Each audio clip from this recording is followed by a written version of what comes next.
Mishko Paganan Quainadishnakas Mangdodam.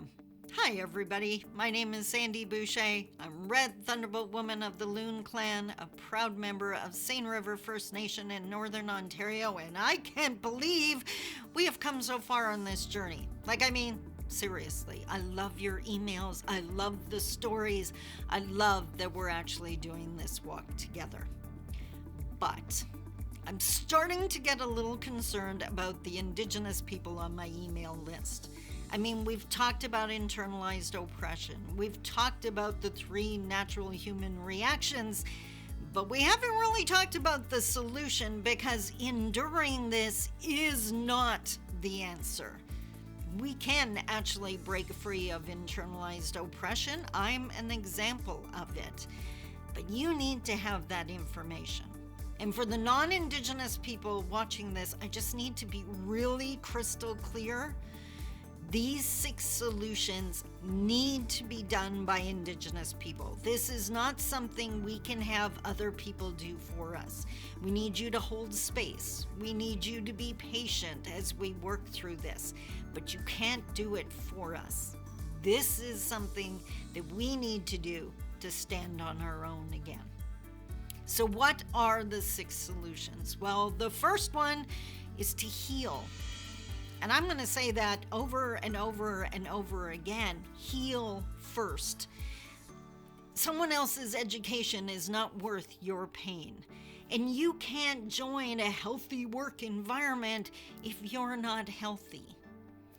You deserve to take that time. You shouldn't have been hurt, but now the onus is on you to heal. So please take the time to do that. The second one, act. You need to act, but guess what? You need to act against the people or the entity or the organization that is oppressing you, not against the people that are closest to you, which is what is happening right now. When someone tells you you're not going to amount to anything, unfortunately, we tend to lash out against our partner, our children, or our community members, and that's not going to help. You need to organize that demonstration and change the legislation or get more funding or whatever the case may be.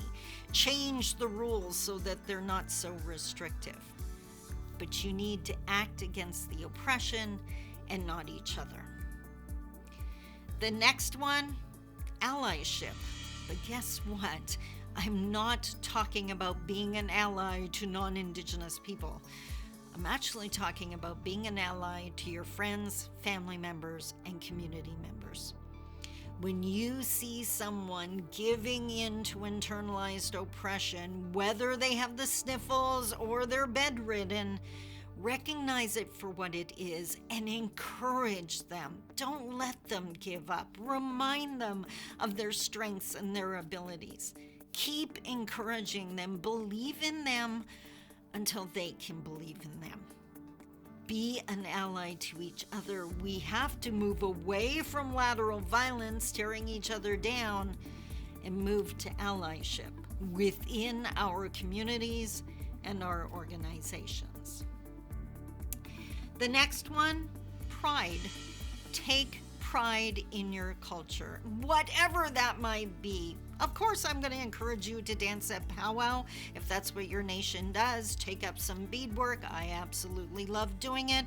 But maybe it's hunting and fishing.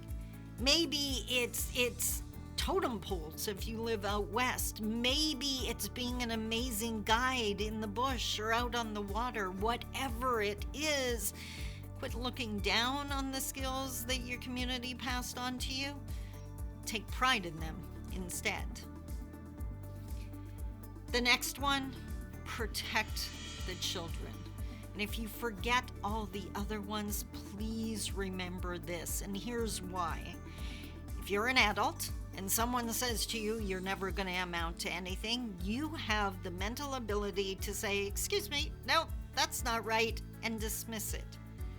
Our children don't yet have the mental capacity to do that, which means they're going to believe you. The other thing, our kids mimic what they see. So if you've got your cute little munchkin playing in the living room while you're sitting at the kitchen table with your friends calling down other community members, guess what you just taught that child? You just taught them that that's what an Indigenous adult is like. And that's not breaking the chains. That's just repeating the insanity. We have to move away from that. And last but not least, speak up. When you hear internalized oppression happening in a group, someone's not allowing someone else to speak, or they're calling someone down, a personal attack rather than discussing the issue, speak up. You don't need to attack the person that's being oppressive, but you can say things like, I would really love to hear what they have to say. Or maybe we need to take a break. It's getting a little heated. Take control of your environment, and together we can break these chains. Now, I have a handy-dandy little postcard of the 6 solutions that I would be happy to send to you, so you can post it over your desk or in your home or someplace where your kids could see it along with you. And if you would like a copy of that, all you got to do is hit reply and send me a message, and I will send it out to you ASAP. I hope that helped. As always, if you have any questions, just send me an email. I'll talk to you next week. Bye-bye.